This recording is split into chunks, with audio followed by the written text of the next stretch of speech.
Look, things change. Anyone with a Yeah, camera and a so computer clearly is now a good so we idea. should pay So your film, Documented, is going to be airing on CNN. Why did you decide to take it there? To me, CNN is still one of those places that is credible, right? Is considered to be mainstream and quote unquote balance at the same time. So I think given their audience and given the platform, right, CNN is a known entity. And I think to have an undocumented person make a film and then make it for CNN, you know, air on CNN, I think it's such a stamp of approval.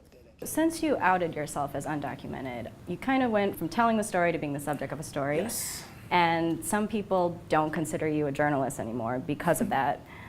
How do you see yourself? It's been really interesting because I get introduced a lot as, you know, the former journalist. And then I remember asking myself, wait a second, did I like turn over my card or something? Was there some sort of a press pass that I had to turn over? Now that I'm openly gay and I'm openly undocumented, it's almost as if I can no longer be trusted with my own story because I happen to have a bias or an agenda. When for the most part, every editor and every journalist has an agenda. It's just that since, you know, for the most part, newsrooms are still predominantly white and predominantly male.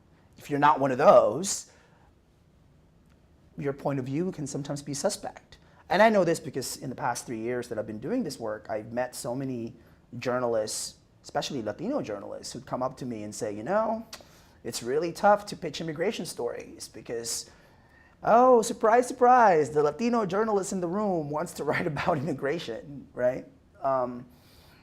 And so in my own way, I think I'm kind of questioning those paradigms and also questioning this whole idea of quote unquote objectivity. What's your media diet? To me, BuzzFeed and Upworthy are really, really interesting. They're probably the most, to me at least, like disruptive models right now that I find really interesting, especially kind of in a social news-oriented environment. I think Vice is really edgy, which is a word that you can't use to describe a lot of other sites. Sometimes I wonder if web journalism is repeating the mistakes and the oversight of print journalism. Like, how are we really valuing diversity, right? Twitter and Facebook and Tumblr and all of these social news-oriented platforms are telling us that, you know, people want diverse content. And for the most part, newsrooms, particularly web newsrooms, aren't as diverse as they should be. A lot of the problem of newsrooms not being as diverse as they should be is because of unpaid internships. You know, when you're a person of color and you're struggling to not only go to college, but to provide for your family, getting an unpaid internship is not, it's just, that's not gonna work. So what you have are mostly, you know, privileged young people, mostly white, right, who can afford to do that, who can afford to live in New York with no money because they have their parents or their family to take care of them.